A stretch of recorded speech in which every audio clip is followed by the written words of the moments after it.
ओम नमस्ते जी। आइए आज की चर्चा प्रारंभ करते हैं। स्वस्ति वाचन का 28वां मंत्र। ओम भद्रं कर्णेभिः शृणुयाम देवा भद्रं पश्येमाक्षभिर्यजत्राः स्थिरैरङ्गैः तुष्टुवांसस्तनूभिर्व्यसेमहि देवहितं यदायुः। हे यत्रा देवा भद्रम कर्णेभिः शृणुयाम। हे ईश्वर उपासक सत्संगी पुरुषों, आप सदा कानों से हितकारी वचनों का ही श्रवण करें। भद्रम पश्ये अक्षभी, और आँखों से सुख कल्याणजनक दृश्य देखें।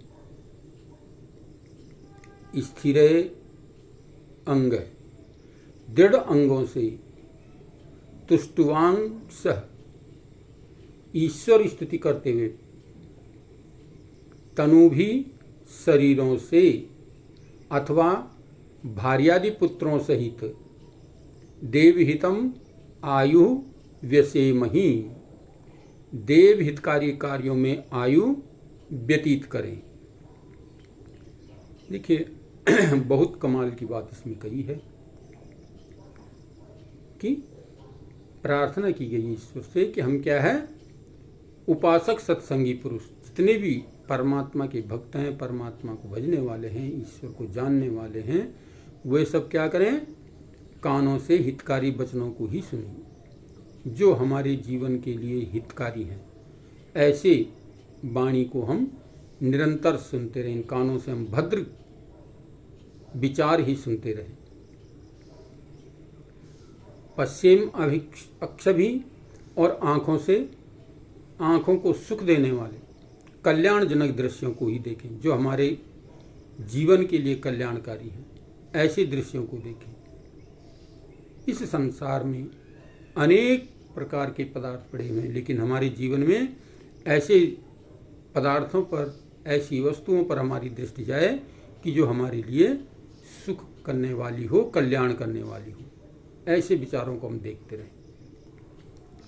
दृढ़ अंगों से अंगों को स्वस्थ रखते हुए, यानी योगाभ्यास आदि करते हुए, ईश्वर स्तुति करते हुए, योगाभ्यास के द्वारा परमात्मा की भक्ति करते हुए, ईश्वर की प्रार्थना करते हुए, ईश्वर की स्तुति करते हुए हम क्या करें, शरीरों से, अपने शरीर से अथवा भार्यादि पुत्रों सहित, यानी पत्नी और बच्चों सहित संपूर्ण परिवार के साथ देवहितम आयु व्यसेमहि, देवहितकारी कार्यों में आयु को हम व्यतीत करें।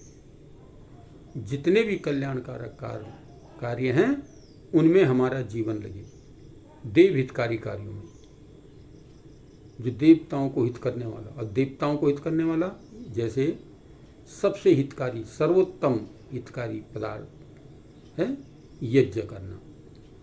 निरंतर यज्ञ करते रहें जो समस्त प्राणी मात्र को सुख देने वाला है। तो ऐसे हितकारी कार्यों में हम अपने जीवन को व्यतीत करें, अच्छे कार्यों में लगे रहें, सुंदर कार्यों को करते हुए हम अपने जीवन को व्यतीत करें। तो ये कह रहा है भद्रम कर्णेभिः। बहुत सुंदर बात की है कि हम इन कानों से भद्र विचारों को सुने, इन आँखों से भद्र दृश्यों को देखें और समस्त परिवार के साथ देव कार्यों में, पितृ कार्यों में हम अपने जीवन को लगाए रखें। ये शरीर जो हमें मिला है, इसका सदुपयोग करते हुए, सुकर्मों को करते हुए हम अपने जीवन को व्यतीत करें। तो मंत्र बड़ी सुंदर बात कह रहा है। परमात्मा से यहाँ पर प्रार्थना की गई है। प्रार्थना क्या, परमात्मा उपदेश कर रहा है कि तुम जो है भद्र पुरुषों, अच्छे लोगों, जो है इस वाणी से, सुंदर वाणी का प्रयोग करो, इन कानों से भद्र सुनो और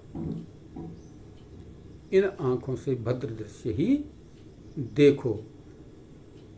हम निरंतर अपने जीवन में भद्रता बनाए रखें, सुविचार बनाए रखें, सुकर्म करते हुए अपने जीवन को आगे बढ़ाएं। तो यही ये वेद मंत्र में जो है प्रेरणा दे रहा है, शिक्षा दे रहा है कि हम जो है सुंदर और कर्म करते हुए, सुंदर वाणी को सुनते हुए, सुंदर दृश्यों को देखते हुए अपने जीवन को व्यतीत करें। तो आइए आज की चर्चा यहीं पर विरमित करते हैं। ओम सम।